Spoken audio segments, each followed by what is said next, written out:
Bonjour et bienvenue dans cette nouvelle vidéo où nous allons voir ensemble pourquoi et comment ne pas se battre avec un pervers narcissique. Dans cette vidéo, je vais vous montrer à quel point rentrer dans le jeu d'un pervers narcissique est la pire chose que vous pourriez faire. Si vous ne me connaissez pas encore, je m'appelle Léa, je suis votre coach anti-relations toxiques et j'accompagne les femmes victimes de manipulateurs et de personnes toxiques à se libérer et se retrouver et se faire confiance pour enfin s'épanouir dans leur vie sans plus jamais culpabiliser ni retomber dans les bras de ces personnes-là. Si ce n'est pas encore fait, je vous invite à vous abonner en cliquant sur le bouton rouge juste ici en dessous de la vidéo, le bouton s'abonner. Et je vous invite également à télécharger votre guide offert dans la description. Si vous avez cliqué sur cette vidéo, c'est certainement parce que vous êtes en couple avec un pervers narcissique, avec une personne toxique, et vous vous rendez bien compte que les disputes, eh bien, elles sont quotidiennes. Mais vous ne savez pas ce que vous devez faire. Est-ce que vous devez rentrer dans la dispute? Est-ce que vous devez prendre du recul? Est-ce que vous devez fuir? Est-ce que vous devez combattre? Voilà, vous vous posez la question et du coup, vous êtes tombé sur cette vidéo et vous voulez savoir. Eh bien, à la fin de cette vidéo, vous aurez une idée claire de comment faire pour ne pas rentrer dans son jeu et éviter les disputes. Vous connaissez certainement la maladie d'Alzheimer. Ne prenez pas peur, vous allez comprendre pourquoi je vous parle de ça. Cette maladie, c'est une maladie neurodégénérative qui va faire que petit à petit, le patient, il va être totalement perdu.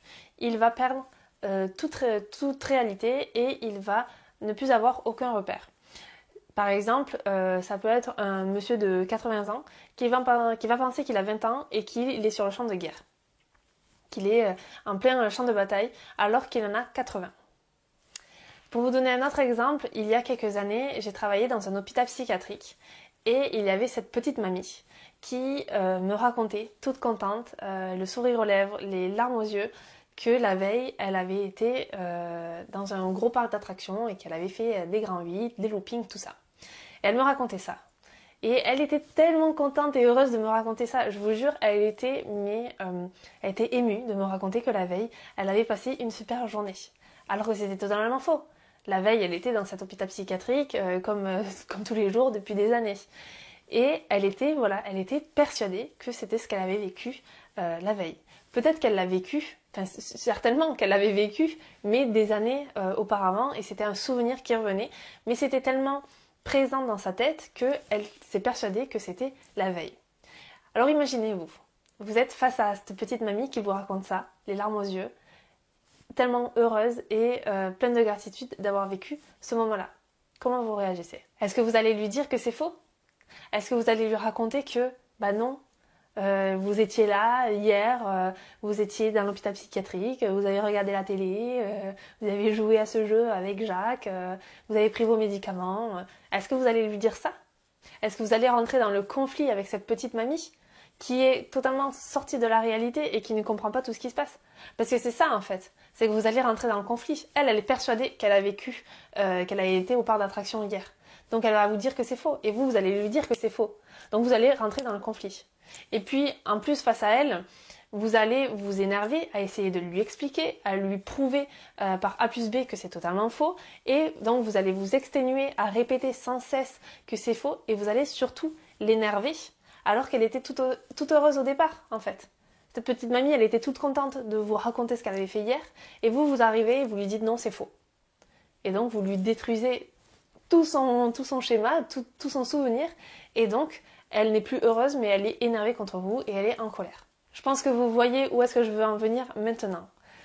En fait, le pervers narcissique, c'est cette petite mamie. Il est cette petite mamie. Le pervers narcissique, il est dans sa réalité. C'est pour ça que face à un pervers narcissique, comme face à cette petite mamie, lorsque, avec votre partenaire toxique, vous entrez dans une dispute se crée, eh bien vous ne devez avoir aucune attente. Vous ne devez pas vous investir émotionnellement. Vous ne devez pas attendre de votre partenaire qu'il reconnaisse qu'il a tort ou qu'il reconnaisse qu'il mente. Vous ne devez pas vous attendre à ça.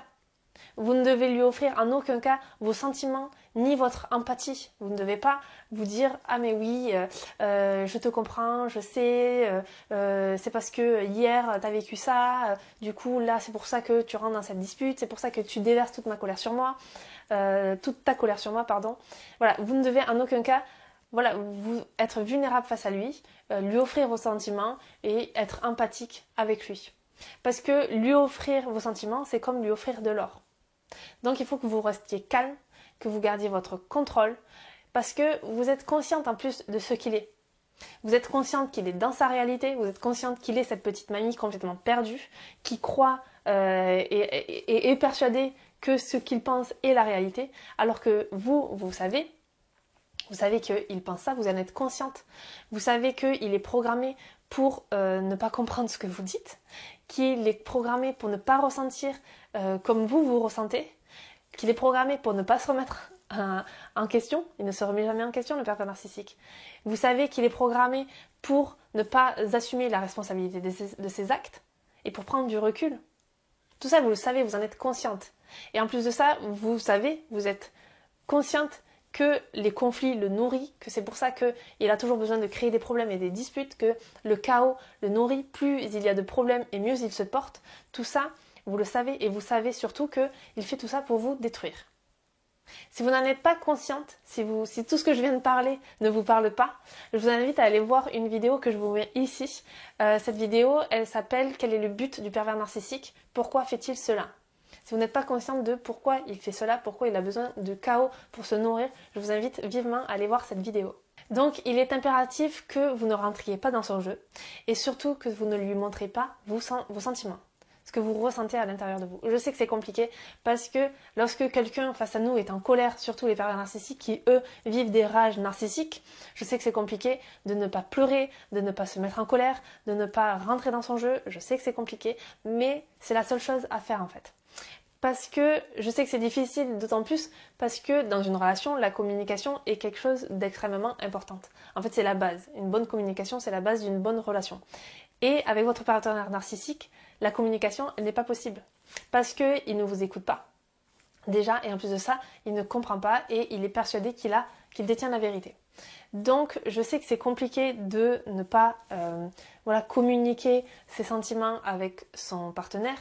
Je sais que c'est compliqué de ne pas se montrer vulnérable et de ne pas lui parler de vos doutes, de vos blessures, tout ça. Mais il ne faut surtout pas le faire avec votre partenaire narcissique parce que c'est quelque chose dont il va se servir et dont il va retourner contre vous par la suite. Alors, ne mordez pas à l'hameçon. Ne tombez plus dans ses pièges.